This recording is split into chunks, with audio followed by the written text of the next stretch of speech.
Assalamualaikum warahmatullahi wabarakatuh. Halo, saya Sinta Bella Tribeliana, NIM 1820603131 dari kelas S1 Perbankan Syariah 3, Fakultas Ekonomi dan Bisnis Islam, Universitas Islam Negeri Raden Patah Palembang. Di sini saya akan menjelaskan secara singkat materi tentang manajemen perbankan. Sebelumnya saya ingin mengucapkan terima kasih kepada dosen mata kuliah Manajemen Lembaga Keuangan, yaitu Ibu Tariza Putri Ramayanti, yang telah memberikan tugas yang insya Allah bermanfaat untuk orang-orang banyak.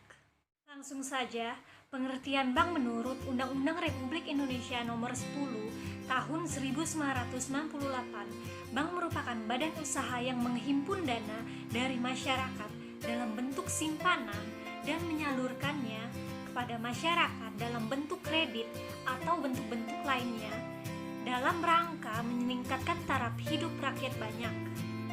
Peranan bank memiliki peranan yang sangat penting dalam perekonomian, terutama dalam sistem pembayaran moneter. Ada 3 hal peranan perbankan menurut George tahun 1997, antara lain yang pertama, terkait dengan fungsi bank sebagai lembaga kepercayaan untuk menyimpan dana masyarakat. Bank berperan khusus dalam penciptaan uang atau yang sering kita sebut dengan bank sentral dan mekanisme sistem pembayaran dalam perekonomian. Keberadaan perbankan memungkinkan berbagai transaksi keuangan dan ekonomi dapat berlangsung lebih cepat, aman, dan efisien. Kemudian yang kedua adalah sebagai lembaga intermediasi keuangan. Perbankan berperan khusus dalam memobilisasikan simpanan masyarakat untuk disalurkan dalam bentuk kredit dan pembiayaan lain kepada dunia usaha. Dan yang ketiga adalah sebagai lembaga penanaman aset finansial. Bank memiliki peranan penting dalam mengembangkan pasar keuangan, terutama pasar uang domestik dan valuta asing. Produk-produk perbankan antara lain yaitu 1. Tabungan, 2. Deposito, 3. Giro. Sedangkan jasa-jasa dalam perbankan terbagi menjadi 2 kelompok. Yang pertama yaitu jasa perbankan dalam negeri dan jasa perbankan luar negeri. Jasa perbankan dalam negeri meliputi transfer dalam negeri, inkaso, bank guaran, surat keterangan bank atau ROYA, safe deposit box, letter of credit atau LC, ATM, dan M-banking. Sedangkan jasa perbankan luar negeri meliputi transfer luar negeri, collection, garansi bank, draft, transfer cek atau TC, dan transaksi ekspor-impor. Jenis-jenis dalam perbankan dapat dibedakan berdasarkan yang pertama, jenis bank berdasarkan haknya, kemudian jenis bank berdasarkan kepemilikannya, jenis bank berdasarkan fungsinya, dan kemudian jenis bank berdasarkan cara penetapannya. Yang pertama, jenis bank berdasarkan haknya untuk menciptakan tenaga beli baru, meliputi bank primer dan bank sekunder. Bank primer adalah bank yang berhak menciptakan tenaga beli baru, yaitu berupa uang kartal dan uang giral. Sedangkan bank sekunder adalah bank yang tidak mempunyai kemampuan untuk menciptakan tenaga beli baru, melainkan hanya sebagai perantara kredit atau perantara dalam lalu lintas modal. Jenis bank berdasarkan fungsinya, yaitu bank sentral adalah bank yang diatur dengan undang-undang tersendiri, yaitu Undang-Undang Nomor 13 Tahun 1968 yang kemudian diperbarui dengan Undang-Undang Nomor 23 Tahun 1999. Yang kedua, bank umum adalah bank yang mengumpulkan dananya, terutama menerima simpanan dalam bentuk giro dan deposito.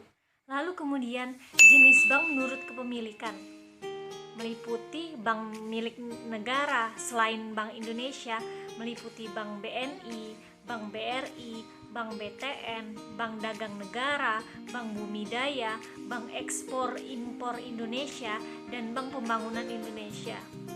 Tetapi mulai 1 Agustus, keempat bank tersebut terakhir dilebur menjadi bank mandiri.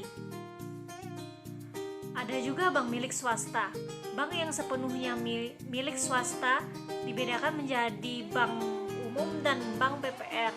Yang terakhir ada bank umum milik pemerintah daerah yang berada di setiap provinsi. Diatur dalam Undang-Undang Nomor 13 Tahun 1962. Kemudian jenis bank berdasarkan cara penetapannya. Dari segi atau cara dalam menentukan harga, baik harga jual maupun harga beli, terbagi dalam 2 kelompok, yaitu bank yang berdasarkan prinsip konvensional dan bank yang berdasarkan prinsip syariah. Bank yang berdasarkan prinsip konvensional dalam mencari keuntungan dan menetapkan harga kepada para nasabahnya. Bank yang berdasarkan prinsip konvensional menggunakan 2 metode, yaitu menetapkan bunga sebagai harga, baik untuk produk simpanan seperti giro, tabungan, maupun deposito.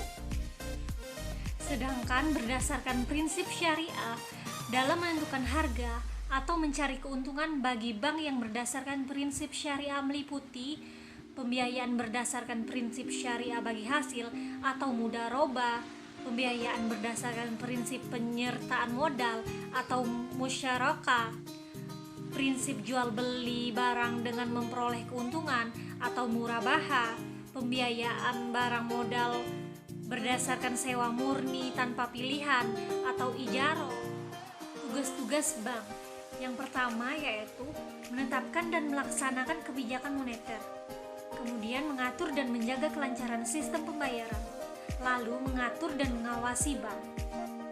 Bank mempunyai kegiatan dalam menjalankan usahanya sebagai lembaga keuangan.